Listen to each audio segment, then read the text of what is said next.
మహిమా సింహాసనమునందు ఆసీనుడు అయ్యున్న మా ప్రియమైన పరమ తండ్రి యేసయ్య, నీకే స్తుతులు స్తోత్రాలు వందనాలు ప్రభా. నీ ప్రేమను బట్టి నీ కృపను బట్టి నా తండ్రి అయ్యా, మీరు ఏర్పాటు చేసిన ఏ కూతురు జామున నా ప్రభా, నా తండ్రి ఈ యొక్క నా ప్రభా ప్రార్థన నా తండ్రి పలకై స్తుతులు స్తోత్రాలు వందనాలు ప్రభా. నీ బిడ్డలైనటువంటి వారు ప్రభా 3 గంటల నుంచి చేసే ప్రార్థన అనేక అంశాలు, అనేక విషయాలు, కుటుంబాల గురించి, ఆరోగ్యం గురించి, ఆర్థిక పరిస్థితుల గురించి, నా ప్రభా బిడ్డల గురించి, చదువుల గురించి, నా తండ్రి అయా సర్వలోకం గురించి, సర్వ సృష్టి కొరకు నా ప్రభా ప్రస్తుతానికి నా తండ్రి క్రైస్తవం మీద నా ప్రభా ఎలాంటి పరిస్థితులు కొనసాగుతున్నాయో అనేక అంశాలు ప్రభా నీ పాద సన్నిధిలో పెట్టి ప్రార్థిస్తూ ఉన్నారు ప్రభా. అన్నిటిని కూడా నీ యొక్క సింహాసనం యొద్దకు చేర్చుకుని ఉన్నారని నమ్ముచున్నాను. అనేక అంశాల మీద తండ్రి మీరు చేసిన గొప్ప కార్యక్రమాలకు స్తోత్రాలు వందనాలు. స్తుతుల మీద ఆసీనుడైన తండ్రి నీ స్తోత్రాలు వందనాలు చెల్లించుకుంటున్నాను. అదే రీతిగా నా ప్రభా నా తండ్రి అయ్యా, నా ప్రభా పాటల్లో మీ తోడించినందుకు స్తోత్రాలు. విశ్వాస ప్రమాణ విషయంలో మీరు ఉన్నారు, మీ స్తోత్రాలు తండ్రి. నాకంటే మాకంటే ముందుగా మీరే నా తండ్రి అధ్యక్షుడిగా ఉండి నా ప్రభా మీరు నడిపిస్తున్నటువంటి నా ప్రభా ఈ కార్యక్రమానికి స్తోత్రాలు వందనాలు ప్రభా. జూమ్ కార్యక్రమంలో చేరిన బిడ్డలందరికీ స్తోత్రాలు ప్రభా. అయ్యా, మా ఆత్మీయ జీవితాలకు అవసరమైన విషయాలు నీ కుమారుడు నా తండ్రి బాబీ రత్నాకర్ గారిని మీ పరిశుద్ధాత్మతోటి నింపండి ప్రభా. మా ఆత్మీయ జీవితాలకు అవసరమైన విషయాలు మాతో ముచ్చరించండి అయ్యా. నీకు స్తోత్రాలు, తన కుటుంబానికి స్తోత్రాలు ప్రభా. అయ్యా నా తండ్రి అయ్యా, ఈ యొక్క నా ప్రభా నా తండ్రి అయ్యా, ఈ యొక్క కార్యక్రమానికి నా ప్రభా అనుదినం కూడా నా ప్రభా నా తండ్రి అనేక మందిని ఏర్పాటు చేసి నా ప్రభా మీరు ఇచ్చినటువంటి ఆలోచన తలంపులకు స్తోత్రాలు ప్రభా. నీ బిడ్డ పట్ల నీ కృప చూపించండి నా తండ్రి. కోయిల్ వారియర్స్లో ఉన్నటువంటి బిడ్డలందరి పట్ల కూడా నా తండ్రి అయ్యా నీ యొక్క కంచి వేయండి ప్రభా. వారిని కూడా దీవించి ఆశీర్వదించండి ప్రభా. చేరిన బిడ్డలకు స్తోత్రాలు, చేరనున్న బిడ్డలు కూడా త్వరపెట్టి చేర్చుకొని అనేక అంశాల విషయాలు ప్రభా యొక్క పరిశుద్ధ నా తండ్రి దినానికి మీకే స్తుతులు స్తోత్రాలు వందనాలు ప్రభా. 2026 మార్చి మాసం 2వ పునరుద్ధరణ దినమున నా ప్రభు మమ్మల్ని అందరూ చేర్చారు, మీ స్తోత్రాలు. ఈ క్షణం మాది నా ప్రభా నా తండ్రి ఉన్నాం, మరుక్షణం మాది కాదు. ఈ లోకంలో జీవించిన మా జీవితాలకు మా బ్రతుకులకు ఏ రీతిగా నా ప్రభా మేము ఈ లోకంలో నా తండ్రి దుష్టుడైన సైతానుడు వేసే బాణాలు ఉరులు ఉచ్చులకి నా ప్రభా నా తండ్రి మేము నిలబడి నీ యొక్క రాకడ కొరకు నీ యొక్క రాజ్యానికి అర్హత సంపాదించుకొని ఎత్తబడే గుంపులో ఉండటానికి ఏ స్థితిలో మేము జీవించాలో నా తండ్రి మమ్మల్ని అందరూ సిద్ధపరచమని మనం చేసుకుంటూ మా అందరి శరీర ప్రాణాత్మని దేగలిగిన నష్టానికి అప్పు చెప్తూ నీ కుమారుడు ప్రభా నా తండ్రి బాబీ రత్నాకర్ గారిని నీ దయగలిగిన నష్టానికి అప్పు చెప్తూ నీ పరిశుద్ధాత్మతోటి నింపి మాతో మాట్లాడి మహిమ ఘనత ప్రభావాలు మీరే పొందమని మా ప్రభును మా రక్షకుడు నీ ప్రియ కుమారుడు అతి త్వరలో మేఘాసీనుడై వచ్చి సిద్ధపడిన వాళ్ళని 2వ రాకడలో ఎత్తబడే గుంపులో ఉంచుతారన్న నమ్మికతోటి యేసయ్య పరిశుద్ధ నామములో ప్రార్థించి అడుగుచున్నాను పరమ తండ్రి. Amen. Amen. Amen. Hallelujah. Praise the Lord. Thank you so much అందరూ. అందరికీ వందనాలండి. ప్రసిద్ధం గారు ప్లీజ్. Okay Johnson. దేవుని నామంలో కూడి వచ్చిన బిడ్డలందరికీ వందనాలండి. ఈ దినమున మన మధ్య వాక్య పరిచర్య చేయడానికి బాబీ రత్నాకర్ గారు సిద్ధంగా ఉన్నారు. మధురమైన ఆశ్చర్య కృప రక్షించే దోషినైన నన్ను ఇంత దనక సురక్షితముగా తెచ్చిన ఆ కృపే దరిచేరేదాకా కాచును. సుపరిచితమైన ఈ పాటలోని మాటలే బాబీ రత్నాకర్ గారి పరిచయం. రుచిగల ఫుడ్, స్నేహితులు, వేదాంత విద్య, తత్వశాస్త్రం అనగా బాబీ గారికి మక్కువ. మధురమైన సుందరమైన సాగర తీర నగరం విశాఖపట్నంలో వారి నివాసం. మరి మనం ఇక్కడ కూడుకునేదానికి అనుదినం కూడా సహవాసంగా చేరేదానికి కారణమైన బాబీ గారికి మనపూర్వకంగా ఆహ్వానం పలుకుతూ welcome brother. Thank you sister. నా వాయిస్ వినిపిస్తుందండి క్లియర్ గానే? Yes brother. ఓకే. థ్యాంక్స్ అండి. ప్రైజ్ ది లార్డ్ అండి. అందరికీ ప్రభు అయిన యేసుక్రీస్తు నామములో కృతజ్ఞతలు వందనములు తెలియజేసుకుంటున్నాను. మరి సిస్టర్ ప్రసిద్ధ సిస్టర్ గారికి వందనములమ్మ. మరి ఈ జూమ్ మీటింగ్ స్టార్ట్ చేసింది నేనే కాదంటలేదు, కానీ మరి కొనసాగిస్తుంది మాత్రం మీ అందరూ, ముఖ్యంగా ప్రసిద్ధ సిస్టర్ గారు, జాన్సన్, మా కోర్ టీము. ఎందుకంటే చాలా సార్లు నేను ఇంకా ఆపేద్దామని అనుకున్నాను, కానీ మరి రూపా సుహాసిని వదిన గారు అలాగా మరి దీనంతటికీ మూల కారణం మన ప్రభు అయిన యేసుక్రీస్తు ప్రభు వారు. ఆయన నా చేత స్టార్ట్ చేయించింది యేసు ప్రభు వారు కనుక సమస్త మహిమ ఆయనకే కలుగును గాక. మరి నాకు ఒక విషయం ఎంతో సంతోషం వస్తుంది ఏంటంటే, మనందరం కూడా మరి ఎంతో క్షేమాభివృద్ధి పొందాం గడిచిన ఈ 4 సంవత్సరాలు. 2021 జూన్లో మనం స్టార్ట్ చేస్తున్నాం, నాకు గుర్తుంది. మరి ఆ ఈ జూన్ వస్తే 5 సంవత్సరాలు నిండుతుంది అనుకుంటా. దేవుని మహాకృప. ఇంతకాలంగా మరి నా మటుకు నేను పర్సనల్ గా ఎప్పుడు చెప్తా ఉంటాను ఎవరికైనా, కొత్త వాళ్ళకి, ఎవరైనా రెగ్యులర్ గా జాయిన్ అవ్వకుండా వెనక్కి తగ్గిపోతా ఉంటే వాళ్ళకి కూడా ఏం చెప్తానంటే, నేను చాలాసార్లు ఈ జూమ్ మీటింగ్ వల్ల విశ్వాసంలో నిలబడి ఉండటానికి కారణమైంది. ఎందుకంటే జీవితంలో అనేక సమస్యలు ఎదుర్కొన్నాను నేను ఈ 4 సంవత్సరాల్లో. ఆ సమస్యల్లో డిప్రెషన్ కి, నిరాశ నిస్పృహలకి గురవకుండా ఈ మార్నింగ్ జూమ్ మీటింగ్ నన్ను ఎంతో కాపాడిందని చెప్తా ఉంటాను. మరి చాలాసార్లు మెసేజెస్, దేవుని సేవకులు ఎంతో మంది మెసేజెస్ చెప్తా ఉన్నప్పుడు మన గ్రూప్ లోని స్టార్టింగ్ లో ఏదో బలహీనమైన మనసుతోటి, విశ్వాసంతో అలాగా జస్ట్ ఆన్ చేసుకొని వింటా ఉంటే, ఈ మెసేజ్ అయ్యేసరికి విశ్వాసంలో బలపడటం, నాకు కావాల్సిన, నాతోనే మాట్లాడుతున్నారా అన్నట్టుంటాయి చాలా మెసేజెస్. ఆ మెసేజెస్ లో దేవుని యొక్క వాగ్దానాలు ఉండటం, ఒక దేవుని మాట, అంటే రేమా అంటాం కదా, స్పోకెన్ వర్డ్. చాలాసార్లు వాళ్ళు స్పీకర్స్ ఒక అంశం గురించి చెప్తా ఉంటారు, కానీ మనతో దేవుని ఆత్మ, మన ఆత్మలకి కావాల్సిన ఆయన మాట అనుగ్రహిస్తూ ఉంటాడు దాంట్లో నుంచి. ఇలాగా ఎంతో మేలు పొందాను నా మట్టుకు నేను. మరి మీరు కూడా ఎంతో ఏకీభవిస్తారు, ఆ విధమైన సాక్ష్యం మీరు కూడా చెప్పగలరు. మన దేవునికి స్తోత్రం. మరి సమస్తము కలుగు చేయవాడు ఆయనే, మరి వృద్ధి కలుగు చేయవాడు ఆయనే కనుక దేవునికి సమస్తం మహిమ కలుగును గాక, దేవునికి స్తోత్రం కలుగును గాక. హల్లెలూయా. మరి ఈరోజు దేవుని న్యాయము, దానికి ఒక స్వభావం ఉంది, సైమల్టైనిటీ అని. అంటే అది ఇప్పుడు జరుగుతుంది, నెరవేర్చబడటానికి, అది జరగటానికి ఎదురు చూస్తూ ఉన్నాం కూడా. Not yet, already but not yet. అంటే ఇప్పటికే దేవుని న్యాయము జరుగుతూ ఉంటది, కానీ ఒక న్యాయపు తీర్పు కోసం మనం ఎదురు చూస్తా ఉన్నాం. ఆ అంశాన్ని పరిశీలిద్దాం ఈరోజు. మార్టిన్ లూథర్ అని ఒక దేవుని సేవకుడు.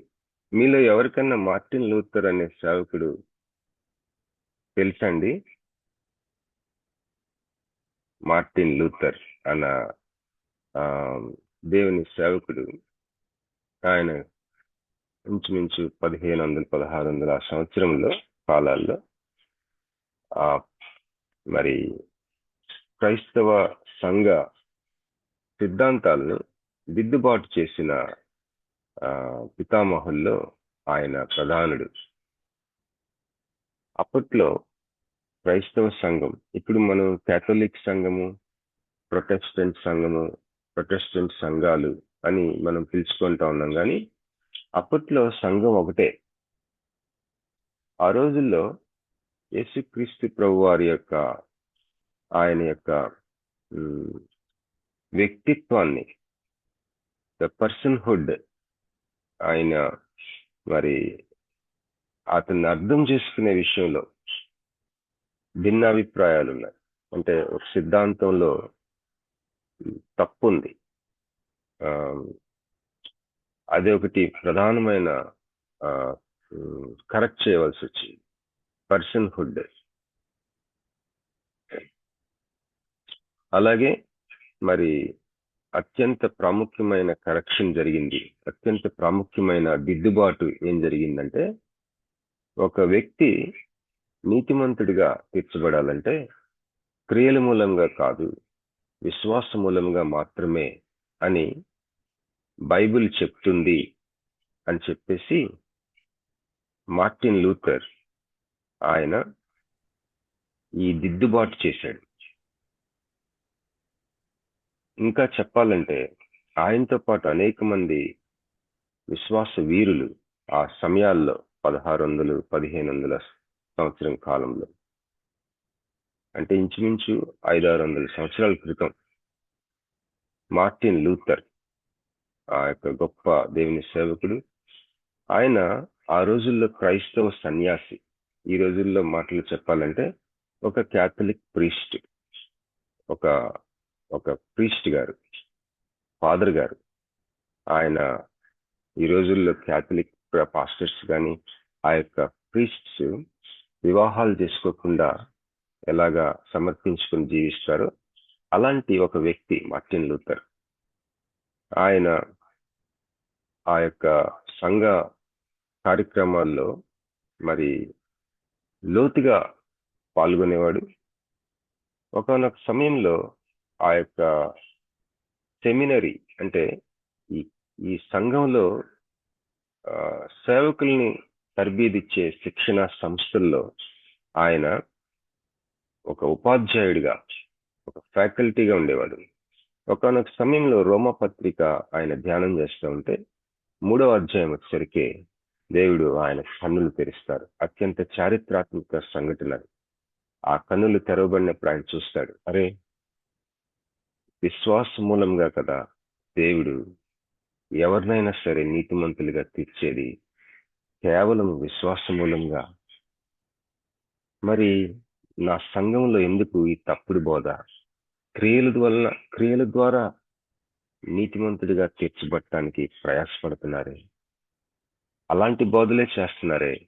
రోమపత్రిక ఘోషిస్తా ఉంది, కేవలం విశ్వాసం వలన మాత్రమే ఒక వ్యక్తి దేవుని ముందు నీతిమంతుడిగా తీర్చబడతాడు. ఈ సత్యాన్ని ఆయన ఇంకా అనేకమైన దిద్దుబాట్లు, పాయింట్స్ తోటి ఒక 95 పాయింట్స్ ఆయన సంఘ పెద్దల ముందుకు తీసుకొస్తాడు. ఈరోజు మనము ఒక మంచి సిద్ధాంతం మీద నిలబడి ఉన్నామంటే మార్టిన్ లూథర్ గారి దయే. చాలా మందికి ఈ విషయాలు తెలుసుకోవాలి. మరి ఒకనొక దినమున ఎలిజబెత్ రాణి చిన్న పిల్లగా, ఒక అడోల్సెంట్, ఒక చిన్న పాపగా ఉన్నప్పుడు ఆ యొక్క ప్యాలెస్ అంతా తిరుగుతా ఉన్నప్పుడు లైబ్రరీలోకి వెళ్ళిందంట. లైబ్రేరియన్ గబక్కన లేచి నించొని, మరి యువరాణి కదా, రెండమ్మ గారు అని చెప్పి లైబ్రరీ అంతా చూపించి, ఇదిగో ఈ యొక్క ర్యాక్, ఈ విభాగం అంతా మీ అమ్మమ్మ గారిది, మీ తాతయ్య గారిది, మీ తల్లిదండ్రుల గురించిన పుస్తకాలు ఇవన్నీ, మీ యొక్క రాజరికపు చరిత్రమ్మ అని చెప్పి చూపిస్తే, ఆ రోజు అంతా లైబ్రరీ అంతా తిరిగి అలా చూసి తిరిగి బయటకు వచ్చినప్పుడు తన నడక మారిపోయిందంట, తన మనస్సు మారిపోయిందంట. ఈరోజు మన యొక్క పితరుల గురించి మనం తెలుసుకున్నప్పుడు మనం కూడా అంతే అవుతాం. మరి దేవుడు మనల్ని అబ్రహాము కుమారులు అన్నాడు. నిజంగా మనం నమ్ముతామా? దేవుడు మనల్ని అడాప్ట్ చేసుకున్నాడు. ఇశ్రాయేలీలు అనే ఆయన యొక్క జస్ట్ కుమారుడికి అంటు కట్టాడు మనల్ని. ఒక మొక్కకి అంటు ఎలా కడతాం అలాని. సో అట్లాంటి స్థితి మనం కలిగి ఉన్నాం. కనుక కేవలము పరిశుద్ధాత్మ పొందుకోవడం మాత్రమే కాకుండా, పరిశుద్ధాత్ముడు మరి సంఘ చరిత్రలో ఏం చేశాడు? క్రైస్తవ సంఘ చరిత్ర అంటే పరిశుద్ధాత్ముడు వ్యక్తులలో ఏ విధంగా పనిచేశాడు అదేనంట.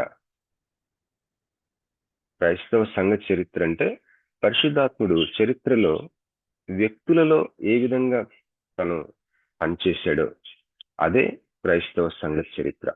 ఇప్పుడు మార్టిన్ లూథర్ ప్రస్తావన నేను ఎందుకు తీసుకొచ్చానంటే, ఆ మహాశయుడు ఒక పదాన్ని సృష్టించాడు, ఒక వర్డ్ ని కాయిన్ చేశాడు. దాని పేరు సైమిల్టైనిటీ.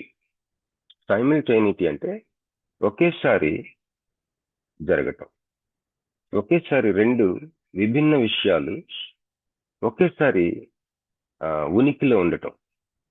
ఉదాహరణకి దేవుని రాజ్యం అన్న కాన్సెప్ట్ మనం చూసుకుంటే, అది ఇప్పుడే మీ మధ్యలో ఉన్నది, దేవుని రాజ్యం మీ మధ్యలో ఉంది అని బైబిల్లో ఒక దగ్గర చెప్తా ఉంటే, ఇంకొక దగ్గర దాని కొరకు ఎదురు చూడమని ఎదురు చూస్తా ఉన్నాం. నిజానికి దేవుని రాజ్యం మన మధ్యలో ఉండటం, అదే సమయంలో ఎదురు చూస్తూ ఉండటం, ఈ రెండు ఒకేసారి జరగటాన్ని, ఒకేసారి ఉనికిలో ఉండే స్థితి ఆయన దానికి ఒక పదాన్ని ఇచ్చాడు.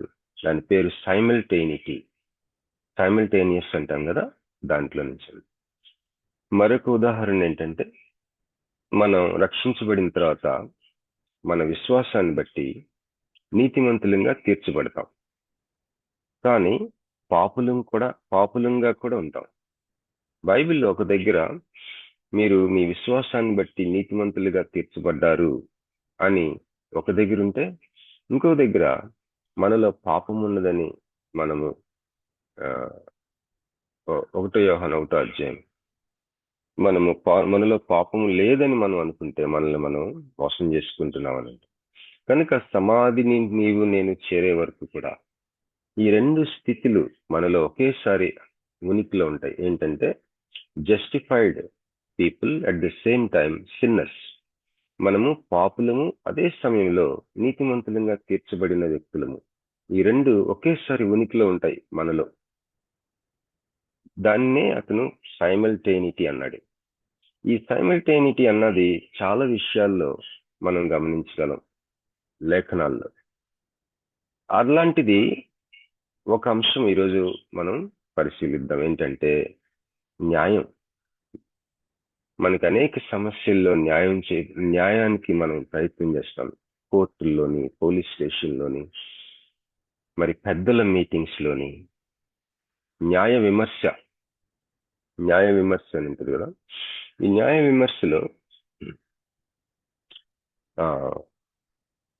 యెషయా గ్రంథం 54వ అధ్యాయం మనం చూస్తే లాస్ట్కి వచ్చేసరికి ఒక మాట ఉంటుంది. ఏంటంటే,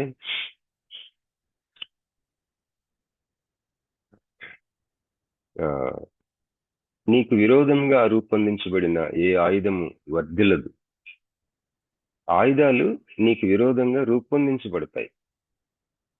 ఆయుధం, అది మొట్టమొదటిగా ఆయుధము, అవి రూపొందించబడతాయి, నీకు విరోధంగా రూపొందించబడతాయి. అయితే దాని నెక్స్ట్ లైన్ లో ఏముంటుందంటే, న్యాయ విమర్శలో నీ మీద దోషారోపణ చేయు వారి మీద నీవు నేరస్థాపన చేయదు. ఆ నెక్స్ట్ లైన్ లో ఏముంటుందంటే, యెహోవా సేవకుల నీతి నా వలన కలుగును, ఇది వారి స్వాస్థ్యము అని ఉంటుంది. ఇక్కడ మనం గమనించవలసింది ఏంటంటే, న్యాయ విమర్శ రకరకాలైన స్టేజెస్ లో జరుగుతుంది. స్క్రిప్చర్లో, లేఖనాల్లో ఏముందంటే, నీకు ఇంకొక విశ్వాసతో నీకు ఏదైనా అభిప్రాయ భేదాలు, ఏదైనా వాదోపవాదాలు ఉంటే నువ్వు ఫస్ట్ వెళ్ళి ఆ వ్యక్తితో వ్యక్తిగతంగా మాట్లాడమని ఉంటుంది. అప్పటికి పరిష్కారం కలగకపోతే ఇద్దరిని కూడా తీసుకెళ్ళి, ఇద్దరు విశ్వాసుల్ని కూడా తీసుకెళ్ళి, లేదా ఒక సంఘ పెద్దల్ని తీసుకెళ్ళి మాట్లాడమని. అప్పటికి కూడా పరిష్కారం కాకపోతే సంఘం ముందుకు తీసుకురమ్మంటారు. అప్పటికి పరిష్కారం కాకపోతే ఏమంటారు, ఒక అవిశ్వాసగా ఎంచుకొని ఇంకా ఎక్స్కమ్యూనికేట్ చేయమని. అప్పుడు ఏముంటుందంటే, ఎక్కడైతే 2-3 నా నామంలో కూడుకొని ఉంటారో అక్కడ నేనుంటాను. అది ఇట్లాంటిది ఎందుకు చెప్తున్నాడంటే, మీరు 2-3 సేవకులు, లేదా ఒక మంచి సీనియర్, లేకపోతే ఒక సాక్షుల్లాంటి పెద్దల్లాంటి వాళ్ళని, 2-3 మీ యొక్క వాదోపవాదాలు, మీ యొక్క సమస్యలు ఎప్పుడైతే దేవుని నామంలో ఇన్వాల్వ్ చేస్తారో అక్కడ నేనుంటాను. అది ఒక న్యాయ విమర్శ లాంటిది, న్యాయపీఠం లాంటిది. దేవుడు తన దూతని పంపే ఒక న్యాయ విమర్శ ఎక్కడైతే 2-3 కూడి ఉంటారు. కనుక న్యాయ విమర్శ వివిధ స్టేజెస్లో ఉంటుంది. మరి మనం చాలాసార్లు ఈ లోకంలో న్యాయం జరగట్లేదు మనకు అనుకుంటాం. ఒక్కోసారి పోలీస్ స్టేషన్లో కానీ, కోర్టుల్లో కానీ, సంఘ పెద్దల మధ్యలో కానీ మరి న్యాయం జరగకపోవటం చూస్తాం, న్యాయం జరగటం కూడా చూస్తాం. ఒక్కోసారి న్యాయం జరుగుతుంది, ఒక్కోసారి న్యాయం జరిగినట్టు కనపడదు. మనం బాధేస్తుంది, చాలా బాధేస్తుంది. అలాంటి సంఘటన ఒకటి మన అపొస్తలుల కార్యాలు 4వ అధ్యాయంలో పేతురు యోహానులు మరి ఒక దేవాలయంకి ఆ రోజు ఇద్దరు కలిసి దేవాలయానికి వెళ్తా ఉంటే ఒకడు మరి నాకు ఏదైనా సహాయం చేయమని అడుక్కునేవాడు అనమాట. తన కాళ్ళు చచ్చిపడిపోయి ఉంటాయి. మన అందరికి తెలుసు ఈ యొక్క సంఘటన.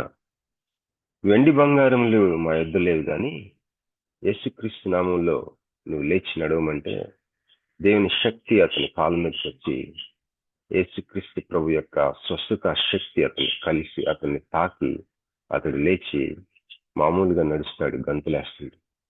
ఇది చూసి అక్కడ ఆలయం పెద్దలు, ప్రధానులు, మరి అధికారులు అందరూ ఏకమై మరి ఇది మహా ప్రచారం అయిపోతా ఉంది, వీళ్ళని ఎలాగా కట్టడి చేద్దామా అని చెప్పేసి మాట్లాడుకొని వారిని బెదిరిస్తారు.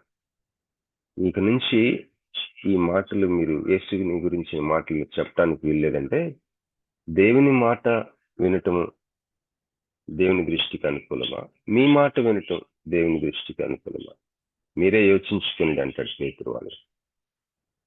అయితే వాళ్ళు గట్టిగా బెదిరించి, వాళ్ళకి ఏం చేయాలో తెలియదు, న్యాయం ఏంటో తెలుసు కానీ న్యాయం చేయరు వాళ్ళు. అక్కడ క్లియర్గా రాసి ఉంటుంది, ఒకసారి చదువుదామా? అపొస్తలుల కార్యాలు 4వ అధ్యాయము చదువుతారమ్మా? నేను ఒక్క నిమిషం చెప్తాను.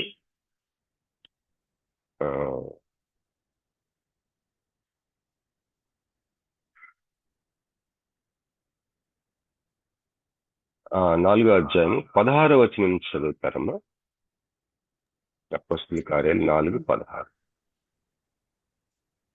అప్పుడు సభ వెలుపలికి పొండని వారికి ఆజ్ఞాపించి తమలో తాము ఆలోచన చేసి, ఈ మనుషులను మనం ఏమి చేయదము? వారి చేత ప్రసిద్ధమైన సూచక క్రియ చేయబడి ఉన్నదని యెరూషలేములో కాపురమున్న వారికి అందరికీ స్పష్టమే. అది జరగలేదని చెప్పజాలము. అయినను ఇది ప్రజలలో ఇంకా వ్యాపింపకుండుటకై ఇక మీదట ఈ నామమును బట్టి ఏ మనుషులతోనైనను మాట్లాడకూడదని మనము వారిని బెదిరిపెట్టవలనని చెప్పుకొనిరి. అప్పుడు వారిని పిలిపించి, మీరు యేసు నామమును బట్టి ఎంత మాత్రమును మాట్లాడకూడదు, బోధింపను కూడదని వారికి ఆజ్ఞాపించిరి. అందుకు పేతురును యోహానును వారిని చూచి, దేవుని మాట వినుట కంటే మీ మాట వినుట దేవుని దృష్టికి న్యాయమా? మీరే చెప్పుడి, మేము కన్నవాటిని విన్నవాటిని చెప్పక ఉండలేమని వారికి ఉత్తరమిచ్చిరి. ప్రజలందరూ జరిగిన దానిని గూర్చి దేవుని మహిమపరచుచుండిరి కనుక సభవారు ప్రజలకు భయపడి వీరిని శిక్షించు విధమేమియు కనుగొనలేక వీరిని గట్టిగా బెదిరించి విడుదల చేసిరి. స్వస్థపరచుట అను ఆ సూచక క్రియ ఎవని విషయంలో చేయబడనో వాడు 40 ఏండ్ల కంటే ఎక్కువ వయసు గలవాడు. వారు విడుదల నుండి తమ స్వజనుల యొద్దకు వచ్చి ప్రధాన యాజకులను పెద్దలను తమతో చెప్పిన మాటలనన్నిటినీ వారికి తెలిపిరి. వారు విని ఏక మనసుతో దేవునికిట్లు బిగ్గరగా మొరపెట్టిరి, నాథ, నీవు ఆకాశమును భూమిని సముద్రమును వాటిలోని సమస్తమును కలుగ చేసిన వాడవు. అన్యజనులు ఎలా అల్లరి చేసిరి, ప్రజలెందుకు వ్యర్థమైన ఆలోచనలు పెట్టుకొనిరి. ప్రభువు మీదను ఆయన క్రీస్తు మీదను భూరాజులు లేచిరి, అధికారులను ఏకముగా కూడుకొనిరి అని నీవు పరిశుద్ధాత్మ ద్వారా మా తండ్రియు నీ సేవకుడునైన దావీదు నోట పలికించితివి. ఏవి జరగవలనని నీ హస్తమును నీ సంకల్పమును ముందు నిర్ణయించునో వాటినన్నిటినీ చేయుటకై నీవు అభిషేకించిన నీ పరిశుద్ధ సేవకుడైన యేసునకు విరోధముగా హేరోదును పొంతి పిలాతును అన్యజనులతోనూ ఇశ్రాయేలు ప్రజలతోనూ ఈ పట్టణమందు నిజముగా కూడుకొనిరి. ప్రభువా, ఈ సమయమునందు వారి బెదిరింపులు చూచి రోగులను స్వస్థపరచుటకును నీ పరిశుద్ధ సేవకుడైన యేసు నామం ద్వారా సూచక క్రియలను మహత్కార్యములను చేయుటకును నీ చేయి చాచి ఉండగా నీ దాసులు బహుధైర్యంగా నీ వాక్యమును బోధించినట్లు అనుగ్రహించుము. వారు ప్రార్థన చేయగానే వారు కూడి ఉన్న చోటు కంపించెను. అప్పుడు వారందరూ పరిశుద్ధాత్మతో నిండిన వారై దేవుని వాక్యమును ధైర్యముగా బోధించిరి. విశ్వసించిన వారందరూ ఏక హృదయమును ఏకాత్మయు కలవారై ఉండిరి. ఎవడను తనకు కలిగిన వాటిలో ఏదియు తనదని అనుకొనలేదు. వారికి కలిగినదంతయు చాలండి సిస్టర్. వారికి కలిగినదంతయు వారికి సమిష్టిగా ఉండను. ఇక్కడ మనం గమనించినట్లయితే ఈ ఈ అధికారులు మరి ప్రధానులు వీళ్ళందరూ కూడా వీళ్ళని శిక్షించే విధం ఏమి ఎట్లా నీకు తెలియక అని ఉంటుంది. చదివారు కదా, అది మీరు విని ఉంటారు. 21వ వచనం, ప్రజలందరూ జరిగిన దానిని గురించి దేవుని మహిమపరుచుచుండ్రి గనుక సభవారు ప్రజలకు భయపడి వీరిని శిక్షించు విధమేమీ కనుగొనలేక, శిక్షించు విధం అసలు ఏమీ కనపడలేదు వాళ్ళకి, వీరిని గట్టిగా బెదిరించి విడుదల చేసి. అయితే వీళ్ళు ప్రార్థన చేస్తున్నారు, నాదా మరి అన్ని జనులు వ్యర్థంగా ఏ విధంగా ఆలోచనలు పెట్టుకుంటున్నారు అని. కీర్తనల నుంచి 2వ అధ్యాయం నుంచి వాళ్ళు ఆ యొక్క ప్రార్థన మాటలను తీసుకొని చేస్తున్నారు. అన్ని జనులు ఎలా అల్లరి చేస్తున్నారు. అయితే నీ హస్తము, నీ సంకల్పము, అది ఏమి ముందుగా నిర్ణయించబడిందో ఆ యొక్క స్వస్థత కార్యాలు, ఆ యొక్క శక్తివంతమైన సువార్త ప్రకటన మా ద్వారా చేయించుకో అని చెప్పేసి ప్రార్థన చేస్తా ఉన్నారు. అట్లాంటి ప్రార్థన చేస్తున్నప్పుడు వాళ్ళు కూడి ఉన్న చోటు కంపించిందంట. ఇక్కడ మనం న్యాయం గురించి మాట్లాడుతున్నాం. మనకి ఏదైనా ప్రాబ్లం వచ్చినప్పుడు, మనకి ఏదైనా సమస్య వచ్చినప్పుడు, ఏదైనా విభేదాలు వ్యాజ్యాలు వచ్చినప్పుడు మనకి న్యాయం జరగటం విషయం ఒక విశ్వాసంగా మనం చూసినట్లయితే మనది ఒక్కొక్కసారి న్యాయం జరిగినట్టుగా మనం అనుభవిస్తాం. న్యాయం ఈ రోజు ఈ లోకంలో ఉన్న న్యాయ విమర్శల ఉదాహరణకు ఒక కోర్టులో మనకి న్యాయం జరిగినట్టుగా మనం అనుభవిస్తాం. ఒక్కొక్కసారి న్యాయం జరగలేదని కూడా మనం అనుభవిస్తుంటాం. ఈ రెండు ఒకేసారి జరుగుతూ ఉంటాయి. మరి దేవుని రాజ్యం యొక్క తీరు ఇంతే. ఈ న్యాయము, జస్టిస్ అన్నది ఒకేసారి రెండు విభిన్న విషయాలు సైమల్టేనియస్ గా ఒకేసారి ఉనికిలో ఉంటాయి. ఏంటంటే అది ఈ లోకంలో మనకి న్యాయం జరుగుతుంది, అదే సమయంలో న్యాయము జరగటానికి మనము వేచి ఉండాలి. ఎందుకంటే ఇక్కడ ఒక మాట మనం చదువుకున్నాం, చాలా ప్రాముఖ్యమైన మాట. ఏంటంటే అది అపోస్తుల కార్యములు 17వ అధ్యాయం 31వ వచనం. నేను చదువుతానమ్మా. అపోస్తుల కార్యములు 17:31. ఎందుకనగా తాను నియమించిన మనుష్యుని చేత నీతిని అనుసరించి భూలోకమునకు తీర్పు తీర్చబోయేడి ఒక దినమును నిర్ణయించి ఉన్నాడు. మృతులలో నుండి ఆయనను లేపినందున దీని నమ్ముటకు అందరికీ ఆధారం కలుగజేసి ఉన్నాడు.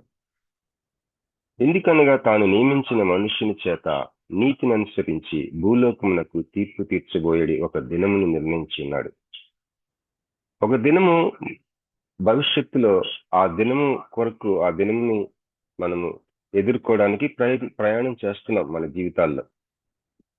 భూలోకమునకు తీర్పు తీర్చబోయేది ఒక దినము నిర్ణయించబడింది. అది భవిష్యత్తులో ఉంది. ఎంతకాలమో తెలియదు, కానీ ఒక దినమును దేవుడు నిర్ణయించి ఉన్నాడు. యేసయ్య ఇక్కడ దేవుడు నియమించిన మనుష్యుడు ఎవరంటే, ఇక్కడ ఎందుకనగా తాను నియమించిన మనుష్యుని చేత అంటే యేసు ప్రభువు చేత నీతిని అనుసరించి భూలోకమునకు తీర్పు తీర్చబోయేది ఒక దినమును నిర్ణయించి ఉన్నాడు.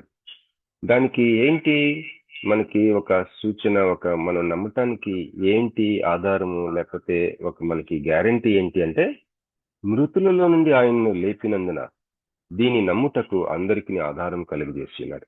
కనుక ఈరోజు ఒకవేళ మనకి ఏదైనా ఒక సమస్యలో న్యాయం జరగటం లేదు, లేదా న్యాయం జరిగింది ఇంకా సంపూర్ణంగా జరగలేదు నాకు న్యాయం అన్న అనుభవం ఎవరికైనా మనలో ఉంటే, మనం గుర్తుపెట్టుకోవాల్సిన విషయం ఏంటంటే, మార్టిన్ లూథర్ గారు చెప్పినట్లుగా న్యాయము అన్న అంశానికి ఒక స్వభావం దేవుని రాజ్యంలో ఉంది.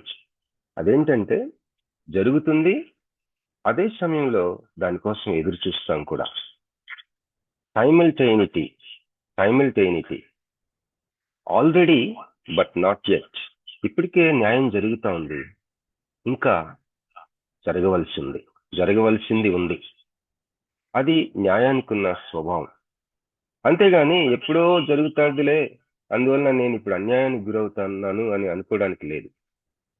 ఎందుకంటే న్యాయము అనేది ఒక శక్తి, ఒక అగ్ని. మన ఇంటి పక్కన ఏదైనా ఒక అగ్ని ప్రమాదం లేకపోతే ఒక పెద్ద అగ్ని జరిగిందనుకోండి, ఉదాహరణ చెప్తున్నా, మనకి దగ్గరలో ఏదన్నా ఒక ఫైర్ ఉందనుకోండి, దాని నిప్పు కణాలు మన ఇంటి మీద పడటం, మన వేడి మనం అనుభవించటం, అలాగా ఒక అనుభవం అనేది ఉంటుంది. విజృంభించేస్తుంది ఆ యొక్క అగ్ని. న్యాయం కూడా అంతే. ఎప్పుడో ఒక భవిష్యత్తులో ఒక దినాన్ని ఈ భూలోకానికి ఆయన తీర్పు తీర్చడానికి ఒక దినమును నిర్ణయించి పెట్టాడు కదా.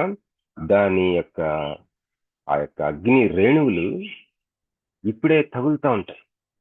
ఆ న్యాయపీఠకు ఆ న్యాయము, ఆ న్యాయం తాలూకా ఆ యొక్క కిరణాలు మన మీద ఇప్పుడే పడుతున్నాయి.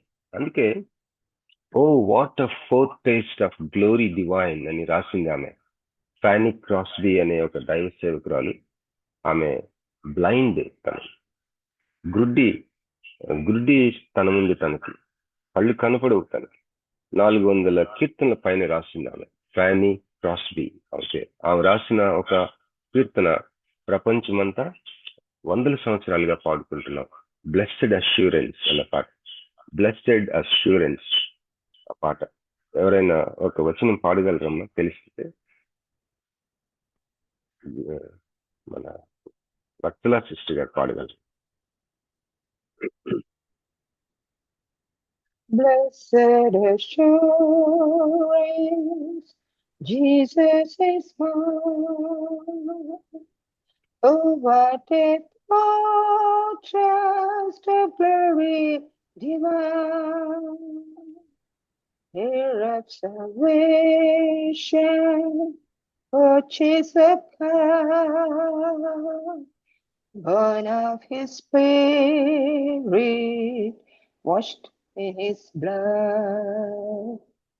This is my story, this is my song.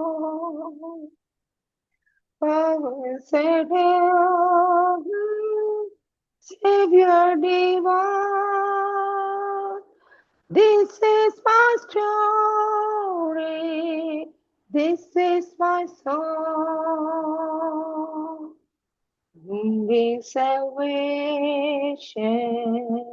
glory divine. Amen. Thank you, Amen. sister. Oh, what a foretaste of glory divine. మరి ఈ దివ్యమైన మహిమ యొక్క రుచి ఇప్పటికే నాకు తెలుస్తా ఉంది. ఫోర్టేస్ట్, ముందుగా రుచి చూస్తున్నా. భోజనం చేయక ముందు కొద్దిగా కూర టేస్ట్ చేస్తాం కదా, అట్లా ఈ న్యాయము జరగబోయే మహా గొప్ప దినము భవిష్యత్తులో దేవుడు సిద్ధం చేసి ఉంచాడు ఇప్పటికే. మరి ఇదేంటి, దాని యొక్క అనుభవం, దాని రుచి ఇప్పటికే కొంత అనుభవిస్తూ ఉంటాం. అందుకనే ఆల్రెడీ బట్ నాట్ యెట్. అది దేవుని రాజ్యం విషయంలో కూడా మనం చూస్తాం. ఇప్పటికే మీ మధ్యలో ఉంది అంటూనే దానికోసం ఎదురు చూడమంటది లేఖనం. ఆల్రెడీ మీ మధ్యలో దేవుని రాజ్యం ఉంది, కానీ ఎదురు చూసే ఒక అంశం కూడా ఉంది ఒకేసారి, సైమల్టేనియస్ గా. అందుకే మార్టిన్ లూథర్ సైమల్టైనిటీ అన్న మాట సృష్టించాడు, కాయిన్ చేశాడు. మనం పాపం విషయంలో కూడా మనం మన విశ్వాసాన్ని బట్టి నీతిమంతులంగా తీర్చబడి ఉన్నవారము, అదే సమయంలో పాపులం కూడా. ఎంతవరకు అంటే ఈ స్థితి సమాధి వరకు. మనలో పాపం లేదని అనుకోకూడదని ఉంది. అదే సమయంలో నీతిమంతులుగా తీర్చబడ్డారు అని కూడా ఉంటుంది. ఒకేసారి ఈ రెండు ఉనికిలో ఉంటాయి మనలో. అలాగే న్యాయం విషయంలో కూడా ఇప్పుడు న్యాయం జరుగుతుంది, న్యాయం కోసం ఎదురు చూస్తూ ఉంటాం కూడా. ఆల్రెడీ న్యాయం జరిగింది, కానీ ఇంకా ఎదురు చూస్తూ ఉంటాం కూడా. న్యాయం జరిగే విషయంలో ఈ యొక్క స్వభావం, న్యాయానికి దేవుని రాజ్యంలో ఉనికిలో ఉండే స్వభావం ఉంది. కనుక మనం ఎవరూ అధైర్యపడకూడదు. ఇక్కడ ఒక మాట ఉంటుంది, మత్తయి సువార్త 12వ అధ్యాయం 20వ వచనంలో. మత్తయి 12:20, విజయముందుటకు న్యాయ విధిని ప్రబలము చేయు వరకు ఈయన నలిగిన రెల్లును విరువడు, మకమకలాడుచున్న అవిసె నారును ఆర్పడు. ఈయనంటే యేసుప్రభువు వారు. యేసుప్రభువు వారు ఈరోజు తన కార్చిన రక్తాన్ని బట్టి నీకు నాకు పరిశుద్ధాత్మను అనుగ్రహిస్తా ఉన్నాడు, పరిశుద్ధాత్మ చేత నింపుతా ఉన్నాడు. కానీ ఇదే యేసుప్రభువు వారు తీర్పు తీర్చటానికి ఒక రోజు సిద్ధం చేసుకుని ఉన్నాడు. మనల్ని తీర్పు తీర్చేది ఈయనే. అయితే చూడండి, విజయమందుటకు న్యాయ విధిని ప్రబలము చేయు వరకు, న్యాయ విధిని ప్రబలం చేయటానికి ఆ చేసే దినము వరకు కూడా, విజయమందుటకంట న్యాయ విధిని ప్రబలం చేసే దేనికి? విజయమందుటానికి. న్యాయ విధిని ప్రబలము చేయు వరకు, దేనికి? విజయమందుటకు న్యాయ విధిని ప్రబలము చేయు వరకు కూడా ఆయన నలిగిన రెల్లును విరువడు, నకమక్కలాడుచున్న అవిస్నేరును. ఈ మధ్య నాకు కొంతమంది చాలా ట్రబుల్ ఇచ్చారు. నా సొంత బిడ్డ, నేను తండ్రిలాగా తల్లిలాగా పెంచిన నా బిడ్డ ఇంకొక కొంతమందితో కలిసి నాకు చాలా ట్రబుల్ ఇచ్చారు. మరి నేను యాక్షన్ తీసుకోగలను వాళ్ళ మీద. నేను అప్పటికీ ఏదైనా నా మీదకి వచ్చినప్పుడు నేను డిఫెన్స్ చేసుకుంటా ఉంటాను. ఎప్పుడు కూడా ఎవరిని హాని చేయండి. ప్రతి విషయంలో నేను డిఫెండ్ చేసుకుంటానే ఉన్నా. మరి ఆ వివరాలు నేను చెప్పలేను, కానీ నాకు చాలా ట్రబుల్ ఇచ్చారు. అయితే కొంతమంది నాకు సలహా ఇచ్చారు, జస్ట్ మీరు వెళ్ళి ఒక కేసు ఫైల్ చేయండి. నాకు చాలా బాధేసింది. అరే, వాళ్ళు కూడా నా బిడ్డలే కదా, ఎంత తీవ్రమైన పరిణామాలు ఉంటాయి నేను కానీ నా సైడ్ నుంచి నేను కేసు పెడితే అని చెప్పి జస్ట్ నేను ఒక డిఫెండ్ చేసుకున్నాను అంతే. మరి ఎందుకంటే ఒక రోజు ఉంది, భవిష్యత్తులో మన గ్రంథాలు విప్పబడే రోజు ఉంది. మరి దాని తాలూకా ముందు రుచి మనం ఇప్పటికే అనుభవిస్తూ ఉంటాం. న్యాయం తప్పకుండా జరుగుతుంది, కానీ పరిపూర్ణమైన ఆ యొక్క న్యాయ విమర్శ ఒక రోజు ఉంది. సరే, ఇప్పుడు యేసుప్రభువు వారు నజరేతుకి వెళ్ళినప్పుడు ఒక సన్నివేశం జరుగుతుంది. అది మనందరికి సుపరిచితమే. అది చదువుకొని దాని అంశం ఒకసారి గమనించి ఈరోజు ఒకే ఒక అంశం మీతో పంచుకుంటున్నాను. ఏంటంటే న్యాయం జరగటం. న్యాయం జరగటానికి ఒక స్వభావం ఉంది. ఏంటంటే మనకు అనిపిస్తుంది, ఈ లోకంలో న్యాయం జరగదు, నాకు ఈ కోర్టుల్లో న్యాయం జరగదు, ఈ పోలీస్ స్టేషన్లో మనకి న్యాయం జరగదు, లేకపోతే అని ఒకవేళ నిరుత్సాహానికి గురవుతున్నారేమో ఎవరైనా. అసలు ఇంకా చెప్పాలంటే బలిపీఠం క్రిందన హతసాక్షుల యొక్క ఆత్మలు ఘోషిస్తున్నారంట. వాళ్ళు, అయ్యా, ఎందాక మా యొక్క రక్తాన్ని మేము కార్చిన రక్తానికి మీరు ప్రతీకారం తీర్చుకోరు, ఎందాక ప్రభువా అలాగా మరి న్యాయం చేయకుండా ఉన్నారు అని ఘోషిస్తున్నారంట. మరి ఇంకొక ప్రక్కన చూస్తే అపోస్తలుడైన పౌలు ఏమంటాడంటే, తనకి ఇవ్వడిన అధికారాన్ని బట్టి ఒక వ్యక్తి ట్రబుల్ ఇస్తా ఉంటే ఆ వ్యక్తికి చెప్పాడు, నువ్వు గుడ్డివాడు అవుతావు, నువ్వు చూడవు ఈ రోజు నుంచి అని. వెంటనే మేఘము అతన్ని ఆవరించి అతను చూడు. నూతన నిబంధనలో మరి అననీయ సప్పీరా స్టోరీ చూసినట్లయితే మనం సప్పీరానికి డెత్ సెంటెన్స్ ఇచ్చింది పేతురు. మీరు గమనిస్తే అననీయ చనిపోయాడని తెలియక సప్పీరా పేతురు దగ్గరికి వస్తుంది. ఏమ్మా, ఇంతకేనా మీరు అమ్మింది? మీ ఇద్దరు కలిసి ఇంట్లో రహస్యంగా ఏం ప్లాన్ చేసుకున్నారు? పరిశుద్ధాత్మ దేవునికే నువ్వు అసత్యం చెప్తావా, అబద్ధం ఆడతావా? దేవుని ఆత్మతో అబద్ధం ఆడతావా? మరి ఈ సంఘములో ఉన్న వాలంటీర్స్ ఇప్పుడే మీ ఆయన్ని, మీ వారిని, మీ హస్బెండ్ని సమాధులతోటి తీసుకెళ్లారు. మీ హస్బెండ్ బాడీని వాళ్లే నిన్ను కూడా తీసుకెళ్తారు అని చెప్పారు. వెంటనే ఆమె క్రింద పడి చనిపోయింది. ఆమె చనిపోయినాక చెప్పడు, ఆమె బ్రతుకున్నప్పుడు వాలంటీర్స్ వచ్చి నీ బాడీని కూడా, నీ శవాన్ని కూడా తీసుకెళ్తారు. డెత్ సెంటెన్స్ ఇచ్చాడు. డెత్ సెంటెన్స్ ఇవ్వబడిన అంత శక్తి, అధికారం ఆయనకి ఇవ్వబడింది.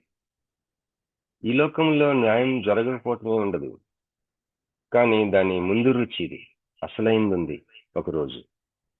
అయితే కోరేషు అనే ఆ యొక్క వ్యక్తి స్టోరీ కూడా మనం, మోషేని ఎదిరిస్తాడు కోరేషు ఇంకా కొంతమంది కలిసి తిరుగుబాటు చేస్తుంది. ఆ సంఘటన కూడా మనం చూస్తాం.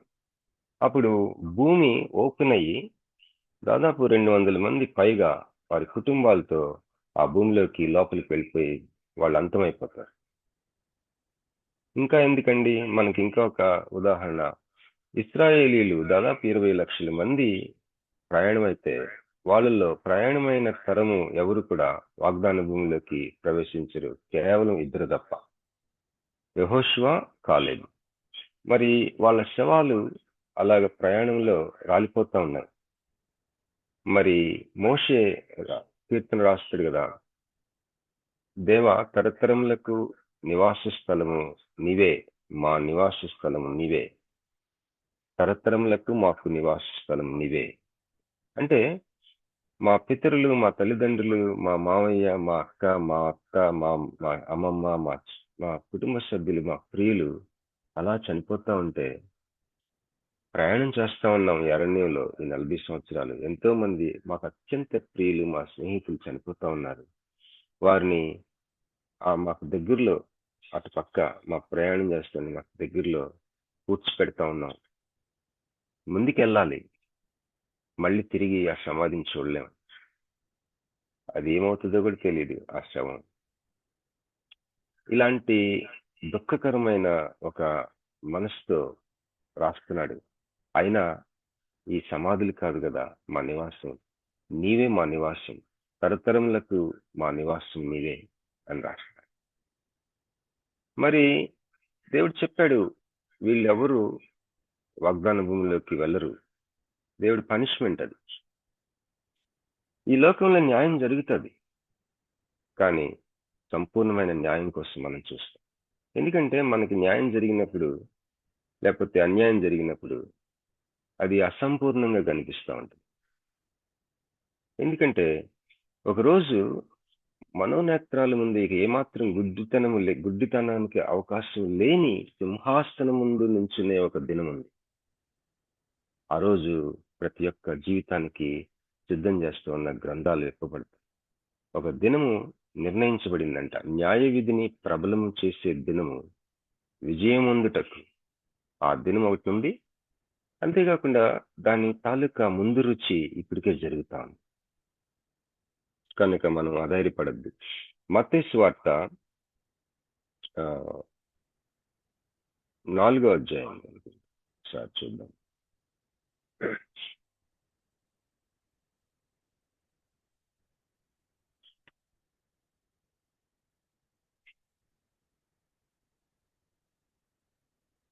ఒక్క నిమిషం అండి. లూకా సువార్త 4వ అధ్యాయం. దయచేసి ఎవరైనా చదివి సహాయం చేస్తారా? లూకా 4:18 వచ్చింది. 16 నుంచి తరువాత ఆయన తాను పెరిగిన నజరేతునకు వచ్చెను. తన వాడుక చొప్పున విశ్రాంతి దినమందు సమాజ మందిరంలోనికి వెళ్లి చదువుటకై నిలుచుండగా ప్రవక్త అయిన యెషయా గ్రంథము ఆయన చేతికి ఇయ్యబడెను. ఆయన గ్రంథము విప్పగా, ప్రభువు ఆత్మ నా మీద ఉన్నది, బీదలకు సువార్త ప్రకటించుటకై ఆయన నన్ను అభిషేకించెను, చెరలోనున్న వారికి విడుదలను, గుడ్డి వారికి చూపును కలుగునని ప్రకటించుటకును, నలిగిన వారిని విడిపించుటకును ప్రభు హితవత్సరము ప్రకటించుటకును ఆయన నన్ను పంపియున్నాడు అని వ్రాయబడిన చోటు ఆయనకు దొరకెను. ఆయన గ్రంథము చుట్టి పరిచారకునికిచ్చి కూర్చుండెను. సమాజ మందిరంలో ఉన్న వారందరూ ఆయనను తేరి చూడగా ఆయన, నేడు మీ వినికిడిలో ఈ లేఖనము నెరవేరినదని వారితో చెప్పసాగాను. అప్పుడు అందరూ ఆయనను గూర్చి సాక్ష్యం ఇచ్చుచు ఆయన నోట నుండి వచ్చిన దయగల మాటలకు ఆశ్చర్యపడి, ఈయన యోసేపు కుమారుడు కాడా అని చెప్పుకొనుచుండగా ఆయన వారిని చూచి, చాలండి సిస్టర్. ఇప్పుడు ఈ మాటలు యేసుప్రభు వారు నేను చదివిన ఈ మాటలు నా జీవితంలో నెరవేరిని అని చెప్తున్న ఈ మాటలు యెషయా గ్రంథంలో 61వ అధ్యాయంలో ఉంటాయండి. ఈ 61వ అధ్యాయము ఆయనకి ఆ రోజు సమాజ మందిరంలో యెషయా గ్రంథం ఆయనకి చేతికి ఇవ్వబడింది. ఆయన ఆ రోజుల్లో ఆ గ్రంథపు చుట్ట అధ్యాయాలుగా విభజింపబడి లేదు. అయితే ఆయన మరి పరిశుద్ధాత్మ నడిపింపు వల్ల ఆ యొక్క ప్రాంతానికి వెళ్ళాడు. అంటే యెషయా గ్రంథం ఈ రోజు మనం 61వ అధ్యాయం అని చెప్పుకుంటున్న ఆ యొక్క మాటలను చదివి ఇవి నా జీవితంలో నెరవేరిని అని అంటా ఉన్నాడు. ఇప్పుడు మనం ఎందుకు ఈ మాటలు చెప్పుకుంటున్నాం అంటే, ఒక మాట మాత్రం చదవడు దాంట్లో. యెషయా గ్రంథం 61వ అధ్యాయం మనం చూద్దాం. ఇక్కడ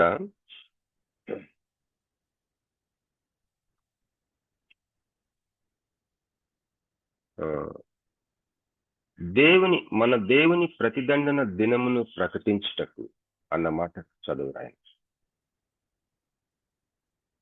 ఈ ఒక్క మాట ఆయన చదవలేదు, మిగిలినవన్నీ చదువుతాడు. 2వ వచనంలో ఉంటుంది, యెషయా 61:2లో, యెహోవా హితవత్సరమును మన దేవుని ప్రతిదండన దినమును ప్రకటించుటకును. ఎందుకు అంటే ఇక్కడ ఇంగ్లీష్ లో ఉంటది, and the day of vengeance of our God. ఎందుకంటే జీవించి ఉండగా మనుషులకి ఒక ఛాన్స్ ఇవ్వటం దేవుని పద్ధతి. పశ్చాత్తాపడటానికి కానీ, మన సంబంధ బాంధవ్యాలు రెక్టిఫై చేసుకోవడానికి కానీ. ఒకసారి మేము ఒక మ్యారేజ్ చేసాం, ఎంతో కష్టపడి చేసాం. అతడు నా తల్లిని రావద్దన్నాడు మ్యారేజ్ 1998లో, 98లో. మా అమ్మ ఏదో అందంటే, ఏదో తనని బాధ పెట్టిందని మ్యారేజ్ చేసింది మేమే. ఎంతో రక్త కన్నీరు కార్చాం ఆ పెళ్లికి.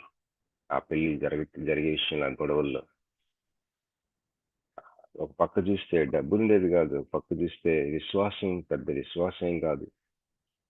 మరి ఆ అమ్మాయి మా బంధువులు కాదు, ఏం కాదు, మా ఆత్మీయ కుమార్తె కాబట్టి అది బంధుత్వం కంటే ఎక్కువే. అయితే ఆ బాబుకి తనకున్న మరి పరిణతి లేని స్థితి వల్ల మా అమ్మ ఏదో పెద్దరికంగా మాట్లాడిందని గొడవ చేసేసి పంచాయతీ పెట్టేసి అంతా అయిపోయింది. నాకు ఒక మాట వినిపిస్తున్న చెవిలో, ఏంటంటే, నిన్ను గూర్చిన తలంపులు నేను ఎరుగుదును, అవి మేలుకే గాని కీడుకు కాదు.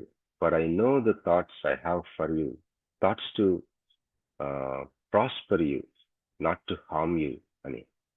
ఇర్మియా 29:11. వాళ్ళు తెచ్చుకున్న పంచాయతీ పెద్దల ముందు నేను కూర్చుంటే అప్పుడే నాకు బీపీ అప్పటి నుంచే నాకు, అంటే దానివల్ల ఏం బీపీ రాలేదు, కానీ బీపీ నాకు ప్రాబ్లం ఉంది అప్పటికే. ఆ లోపల నాకైతే నా హోల్ బాడీ వణికిపోతా ఉంది. అప్పుడు నాకు దేవుని మాట వినిపిస్తా ఉంది. అప్పుడు నేను నిలబడి జరిగిందంతా చెప్పి, మేము ముందుకెళ్దామని వచ్చాము అని చెప్పాను.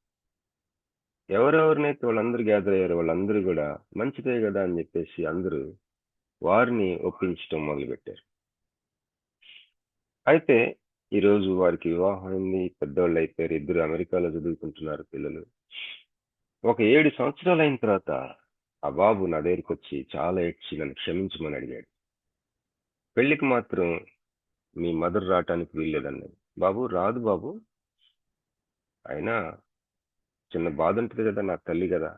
నేను చెప్పాను, మాకు కూడా టైం లేదు నాన్న, మాకు పనులు ఉంటాయి కదా, మీ పెళ్లి చేస్తాం అనేది మేము చేస్తాం, కానీ అనేకమైన పనుల్లో ఇదొకటి అని గుర్తుపెట్టుకో. మా అమ్మకి ఏం పని లేదనుకోబాక. మా అమ్మ ఎంఏ బిఈడి చదివిన రిటైర్డ్ టీచర్. ఏదో నీ మేలు కోసం 2 మాటలు చెప్పింది. నువ్వు రావద్దంటే రాదు, ఏముంది దాంట్లో పెద్ద, అదేం కాదు. ఈరోజు పెళ్లికి రాకపోతే ఆ పెళ్లి సాయంత్రం ఇంకా ఆహ్లాదకరమైన సంఘటనలు బోల్డ్ ఉంటాయి మాకు అని మనసులో అనుకొని, రాదులే నాన్న అని చెప్పేసి చాలా బాధపడ్డాను నేను. నా తల్లిని రావద్దంటాడా, నేను ఇంతగా చేస్తాను. మా తల్లిని తీసుకెళ్ళలేదు, నేను చేశాను.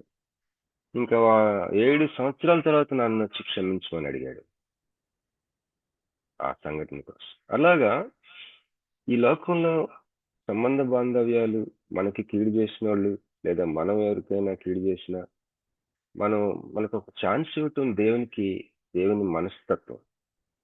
అందువలన మరి ఇక్కడ మనం చదివిన భాగంలో యేసుప్రభువు వారు నజరేతులో నిలబడి సమాజ మందిరంలో, ఇదిగో ఈ మాటలు ఈరోజు నా యొక్క జీవితంలో నెరవేరిని, నాలో ఈ యొక్క లేఖనాలు నెరవేర్పు మీరు చూస్తున్నారు అని చెప్పిన మాటల్లో ప్రతిదండన దినము అన్న మాట చదవలేదు ఆయన. ఎందుకంటే ఆయన వచ్చిన పని వేరు. ఇప్పుడు సిద్ధంగా ఉన్నాడు ప్రతిదండన దినంను ఆ యొక్క నెరవేర్చడానికి దగ్గరలో ఉంది ఆ దినము. దాని తాలూకా కిరణాలు, ఆ యొక్క ప్రజ్వలన ముందుగా మనం న్యాయం అనుభవించడం, తర్వాత మరి అనేకమైన ఆ యొక్క విషయాలు ముందు రుచిని మనం అనుభవిస్తా ఉన్నాం.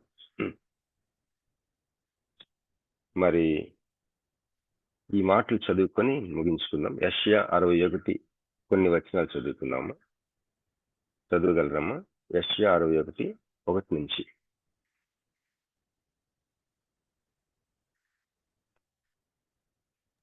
ప్రభువగు యెహోవా ఆత్మ నా మీదికి వచ్చి ఉన్నది, దీనులకు సువర్తమానము ప్రకటించుటకు యెహోవా నన్ను అభిషేకించెను.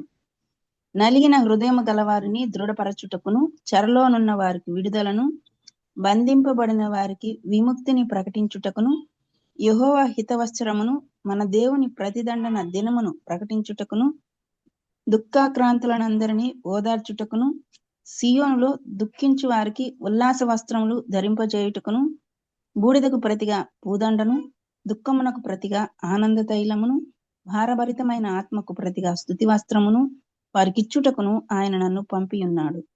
యెహోవా తన్ను మహిమపరుచుకున్నట్లు నీతి అను మస్తక వృక్షములనియు యెహోవా నాటిన చెట్లనియు వారికి పేరు పెట్టబడును. చాలా కాలం నుండి పాడుగానున్న చాలు సిస్టర్. చాలా కాలం నుంచి పాడుగానున్న స్థలములను కట్టడం దేవుడి చిత్తం. ఈ అధ్యాయం అంతా బాగుంటుందండి, దయచేసి చదవండి ఈరోజు. మరి ఒక వ్యక్తిని మనము అంచనా అర్థం చేసుకోవడానికి 2 విషయాలు సహాయం చేస్తాయట. ఆ వ్యక్తి యొక్క వేర్లు, ఆ వ్యక్తి యొక్క ఫలాలు. The roots and fruits. ఆ వ్యక్తి యొక్క మానసిక వేర్లు, ఆత్మీయ జీవితం వేర్లు నువ్వు కానీ గుర్తుపట్టగలిగితే, ఏ వేరు నుంచి ఆ వ్యక్తికి జీవం వస్తుంది. ఆ వ్యక్తి మరి ఒక ఉపమానం చెప్తాడు కదా యేసయ్య. ఏంటంటే ఒక దేవుని రాజ్యం, లేకపోతే అది ఏ విధంగా పోలి ఉంటుందంటే, ఒకసారి చదువుదాం. 24:6-24 కాబట్టి ఒకసారి చదువుదాం అండి. మత్తయి సువార్త 13వ అధ్యాయం, ఉపమానాల అధ్యాయం అది. మత్తయి సువార్త 13వ అధ్యాయంలో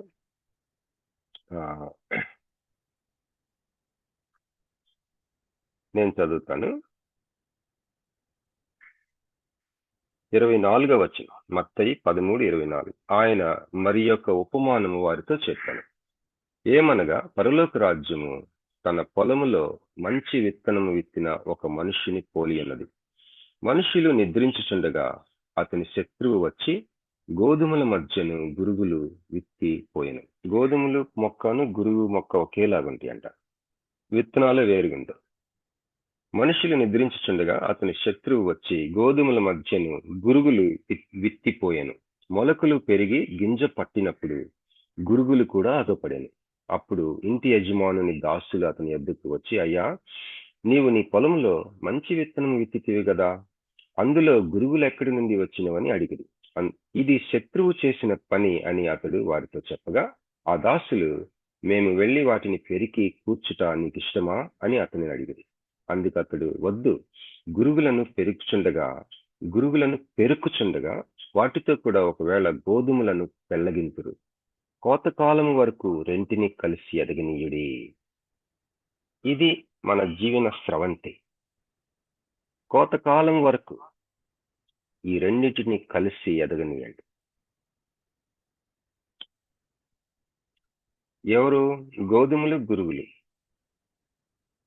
మన ఫ్యామిలీలోనే ఉంటారు గురుగులు, మన చుట్టాల్లోనే ఉంటారు, మన ఫ్రెండ్స్ లో ఉంటారు, మన సమాజంలో ఉంటారు. దీని అర్థం చెప్పమన్నప్పుడు ప్రభు అంటాడు, పొలము ఈ లోకము అంటాడు. పొలము సంఘం ఒక్కటే కాదు, ఈ లోకమే పెద్ద పొలము. నీ ఉద్యోగంలో, నీ వ్యాపారంలో, నీ యొక్క ప్రతి సన్నివేశంలో నువ్వు తారసపడే ప్రజలు, అదంతా పొలము.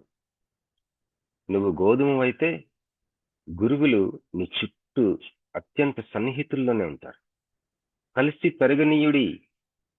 కోతకాలం వరకు రెండింటిని కలిసి ఎదగనీయుడి. కోతకాలం మందు గురుగులను ముందుగా కూర్చి వాటిని కాల్చివేయుటకు కట్టలు కట్టి గోధుమలను నా కొట్టులో చేర్చి పెట్టుడని కోతగాండ్రుతో చెప్పుదునని. అయితే అందరినీ పంపేసిన తర్వాత కొద్ది కిందికి వెళ్ళిన తర్వాత 36వ వచనం, అప్పుడు ఆయన జనసమూహములను పంపివేసి ఇంటిలోనికి వెళ్ళగా ఆయన శిష్యులు ఆయన యొద్దకు వచ్చి, పొలములోని గురుగులను గూర్చిన ఉపమాన భావము మాకు తెలియజెప్పమనిది. అందుకు ఆయన ఇట్లనెను, మంచి విత్తనము విత్తువాడు మనుష్య కుమారుడు. నీవు నేను మంచి విత్తనాలు. యేసయ్య విత్తాడు, ఒక విత్తనంగా చూస్తున్నాడు నిన్ను, నన్ను. మనం గురుగులంగా మారిపోగా, మంచివి గోధుమగా ఉన్న నీవు నేను ఒక గురుగు అంటే ఇంగ్లీష్ లో టేర్ అని ఉండదు. అంటే అది గోధుమలాగా కనపడే మొక్క, కానీ అది తినటానికి కాదండి. అది వ్యర్థమైన విత్తనాలు ఇచ్చేది, అగ్నిలో కాల్చబట్టడానికి మాత్రమే పనికొచ్చే ఒక మొక్క, అది గురుగు, దాని విత్తనం. అలా అయిపోకూడదు నీవు నేను. ఇక్కడ అందుకు ఆయన ఇట్లా, నేను మంచి విత్తనము విత్తువాడు మనుష్య కుమారుడు, పొలము లోకము. చూసారా, 2 మాటల్లో మన యొక్క ఏమంటారు వరల్డ్ వ్యూని దేవుడు సహాయం చేస్తాడు. ఈ ప్రపంచాన్ని నువ్వు చూసే, నీ ప్రపంచాన్ని, ఈ ప్రపంచాన్ని చూసే ఒక సహాయం ఇది. పొలము లోకము, పొలము లోకము. మంచి విత్తనములు రాజ్య సంబంధులు లేదా రాజ్య కుమారులు, గురుగులు దుష్టిని సంబంధులు లేదా దుష్టిని కుమారులు. వాటిని విత్తిన శత్రువు అపవాది. కోత యుగ సమాప్తి, కోత కోయవారు దేవదూతలు. గురుగులు ఎలాగూ కూర్చబడి అగ్నిలో కాల్చివేయబడునో అలాగే యుగ సమాప్తి యందు జరుగును. మనుష్య కుమారుడు తన దూతలను పంపును, వారు ఆయన రాజ్యముల నుండి ఆటంకములగు సకలమైన వాటిని దుర్నీతి పరులను సమకూర్చి అగ్నిగుండములో పడవేయుదురు. అక్కడ ఏడుపును పండ్లు కొరుకుటయును ఉండును. అప్పుడు నీతిమంతులు తమ తండ్రి రాజ్యంలో సూర్యుని వలె తేజరిల్లుదురు. చెవిగలవాడు వినుగాక. చూశారండి, ఇది వివరించిన అవసరం లేనంత స్పష్టమైన అర్థం చెప్పే భావం. మన జీవన స్రవంతి, మన చుట్టూ ఉన్న ప్రజలు గురుగులు గోధుమలు కలిపి కోతకాలం వరకు కలిసి ఎదగనిస్తున్నాడు. ఒకవేళ గురుగుగా ఉన్న వ్యక్తులు గోధుమలు అవుతారని, గోధుమలుగా ఉన్న వ్యక్తులు గురుగులుగా అవ్వకుండా ఉంటారని ఆయన ఆశ. మరి సమయం అయిపోయింది, 6:30 అయిపోయింది. ఈ యొక్క తలంపులు మీరు కూడా ధ్యానం చేయండి. దేవుడు మన వినికిల్లో ఈ యొక్క వాక్య ధ్యానాన్ని ఆశీర్వదించిన గాక. థ్యాంక్ యూ అండి. ఓవర్ టు ప్రసిద్ధ సిస్టర్ గారు.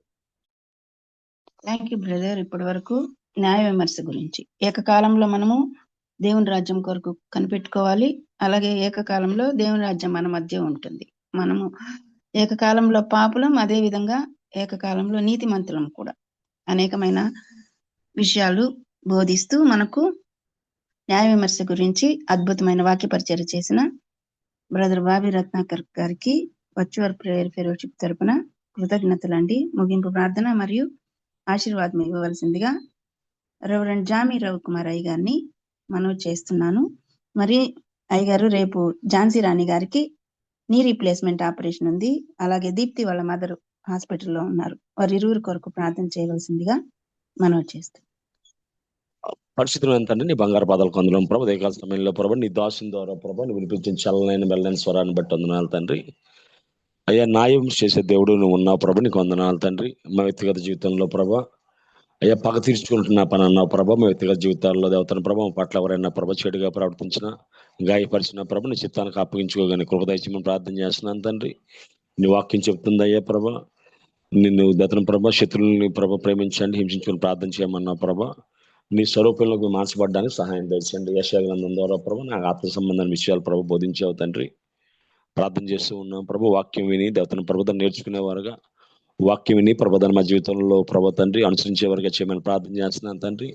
నీ దాసునికి ఇచ్చిన దేవతన ప్రభు వాక్యం పట్ల ఆశను, ఆసక్తిని, అనుభవాన్ని బట్టి వందనాలు చెల్లిస్తున్నాను తండ్రి.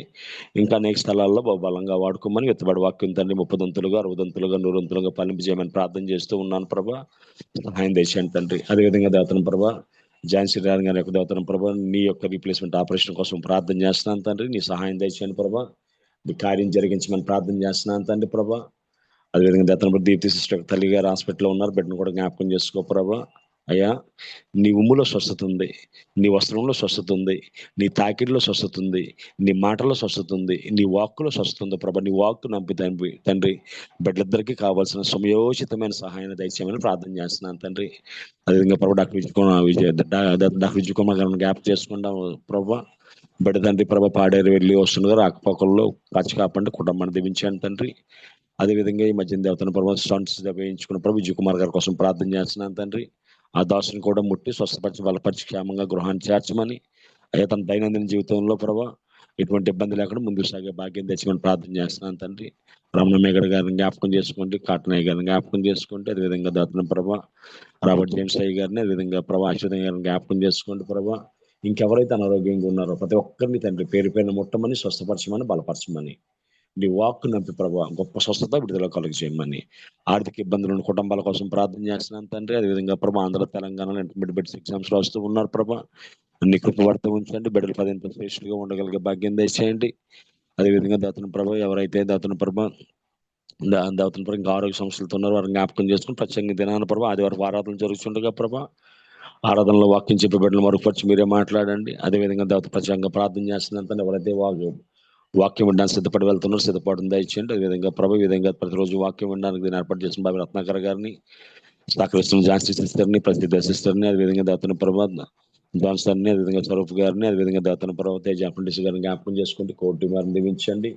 ఉదయకాలం లేచి ప్రభావ తండ్రి ప్రభావ ఇంటర్సెషన్ ప్రేయర్ మా కోసం గోజాడుతున్న దేవతన ప్రభావ తల్లులందరినీ జ్ఞాపకం చేసుకోమని ప్రార్థన చేస్తున్నాను తండ్రి. అదేవిధంగా ప్రత్యేకంగా మీరు చేయవలసిన ప్రతి పనిలో సూటైన మార్గాన్ని చూపించి మీరే సకల మహిమగంత ప్రభావం పొందుకోమని, సహాయం దయచేయమని, ప్రత్యేకంగా అనారోగ్యంతో బిడ్డలు ఒకసారి జ్ఞాపకం చేసుకోమని ఈ చిన్న ప్రార్థన మా ప్రభుని ప్రియకుమారుడైన యేసుక్రీస్తు దివ్యనామని అడిగేడుకుంటున్నాం పరమ తండ్రి. ఆమేన్. పరలోక ప్రార్థన.